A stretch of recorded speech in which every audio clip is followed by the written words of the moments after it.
Kasaragod civil സ്റ്റേഷനിൽ action council of state employees and ടീച്ചേഴ്സിന്റെ നേതൃത്വത്തിൽ പ്രകടനം നടത്തി. ഒരു വിഭാഗം സംഘടനകൾ ആഹ്വാനം ചെയ്ത പണിമുടക്ക് ജീവനക്കാർ തള്ളിക്കളഞ്ഞുവെന്ന് അവകാശപ്പെട്ടും ജീവനക്കാർക്ക് അഭിവാദ്യങ്ങൾ അർപ്പിച്ചുമാണ് പ്രകടനം നടത്തിയത്.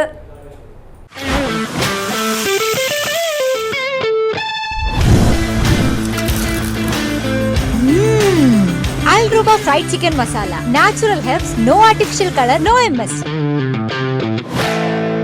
മുഴുവൻ ജീവനക്കാരുടെ അവകാശാനുകൂല്യങ്ങൾ അനുവദിക്കുവാൻ പ്രതിജ്ഞാബദ്ധമാണെന്ന് സംസ്ഥാന സർക്കാർ ഉറപ്പു നൽകിയിട്ടും സാമ്പത്തിക ആവശ്യങ്ങൾ ഉന്നയിച്ച് ഒരു വിഭാഗം സംഘടനകൾ നടത്തിയത് രാഷ്ട്രീയ പ്രേരിത പണിമുടക്കാണെന്നാണ് action council of state employees and ടീച്ചേഴ്സിന്റെ ആരോപണം.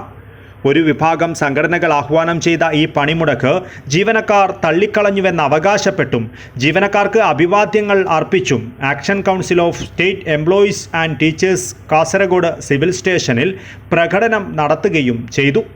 ആക്ഷൻ കൗൺസിൽ നേതാക്കളായ K Raghavan, K Bhanuprakash, K Haridas, V Chandran, T Damodaran, K V Raghavan എന്നിവർ പ്രകടനത്തിന് നേതൃത്വം നൽകുകയും സംസാരിക്കുകയും ചെയ്തു. News bureau, Kasaragod.